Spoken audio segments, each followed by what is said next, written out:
Assalomu alaykum do'stlar, kompyuterchi talaba YouTube kanaliga xush kelibsiz. Do'stlar, bugungi videorolikimizda men sizlarga Windows'imizni qanday qilib aktivatsiya qilishni o'rgatmoqchiman. Windows'imizni aktivatsiya qilishda 3 xil usul bor. Ya'ni men ko'rganlarim bo'yicha 3 xil usul. Birinchi usul Windows'imizni Publisher orqali, ya'ni Windows Publisher orqali, albatta administrator nomidan ochilishi shart. Ikkinchisi Command Stroke orqali, ya'ni WinR bosgan holatda KMD ni bossanglar Command Stroke menyusi ochiladi.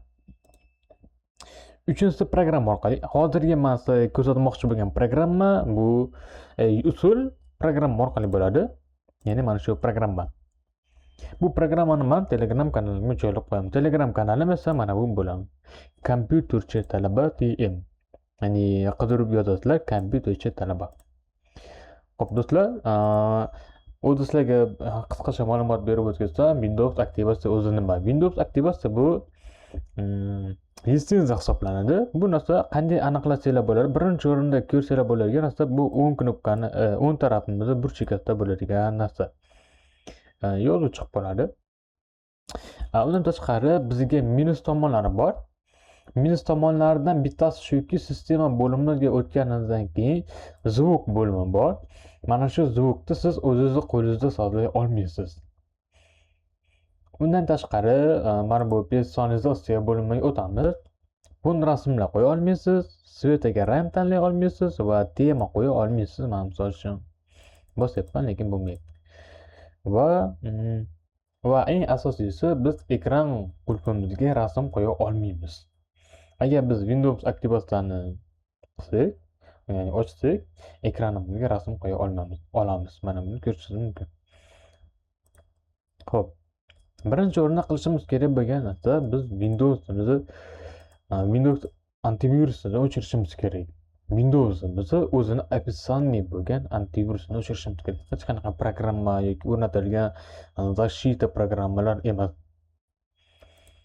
Yani shu birinchi usul kirishimiz uchun mana bu yerda buni bossanglar, o'zi kirib ketadi. Agar sizlarda bu mana shu narsa chiqmayotgan bo'lsa, hech muammo emas. Sozlama bo'limiga kiramiz. Защита bo'limiga kirib turib, безопасность Windows'ga bossanglar chiqib keladi. Mana birinchini bosamiz. Yana qaytib shu menyuga kiradi.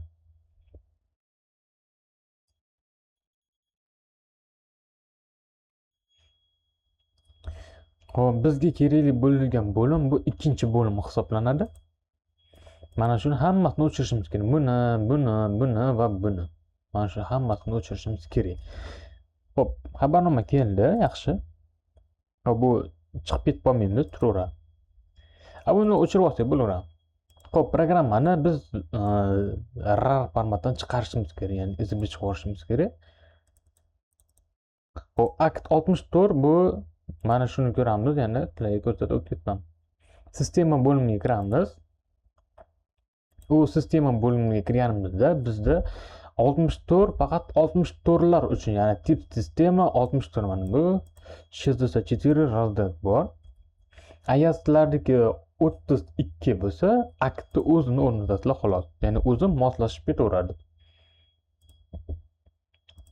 Menda 64 bo'lgani uchun 64 o'rnataman. O'ng knopkani bosib turamiz. Zapusk in mini administrator bo'limi bor. Administrator nomidan o'rnatish. Ashuni bosamiz. Bu programmani plus tomoni shundaki, biz bo'layotgan jarayonni ko'zimiz orqali ko'rib turish imkoniyatiga egamiz. Marhamat ko'rishinglar mumkin. Mana bu yerda hech qanaqa narsa yo'q. Iloji bo'lsa rasmga yozsam, rasmga oldim. Ya'ni bu programma ochilgan holatdagi rasmga olaman. Bo'ldi. Xo'p, aktivировать Windows bor, aktivировать Office bor. Ya'ni bu narsa nima desanglar, Word, Excel, PowerPoint, Access, Outlook, Project, bor shu kabi Outlook bor misol uchun. Xuddi shu Microsoft Office dasturlarini listenziyalab beradi. Bitta o'qitib, ikkita quyonni uryaptilar hozir. Bizga hozir kerakli narsa Windows'imizni aktivatsiya qilish. Aktivировать Windows bosamiz bir marta. Mana o'sha boshlandi. Eslatib o'taman, Windows'imizni Windows tizimimizni Windows antivirusi ochiq bo'lishi kerak. Bo'lmasam o'chirib yuboradi. Da. Установка ключа Windows. Ozgina kutamiz. Uzoq bir 30 sekundcha vaqt oladi. 1 minutga bormaydi.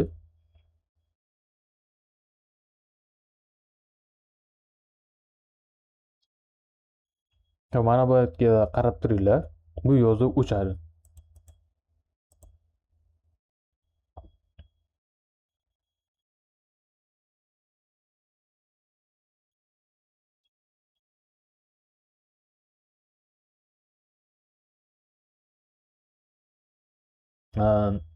Bu bugunigacha men yana bir narsa eslatib qo'ysam, bu programmani mana shu kompyuterchi talaba o'zimni Telegram kanalimga joylab qo'yaman.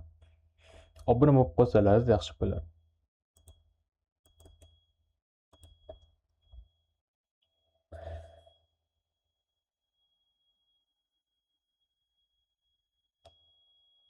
Okey, mana o'zi chiqdi. Ya'ni mana shu narsa bizni kuluvchimiz hisoblanadi mana. Xo'p, endi ko'rishimiz mumkin, mana bu narsa sekin yo'q bo'lishni boshlayapti.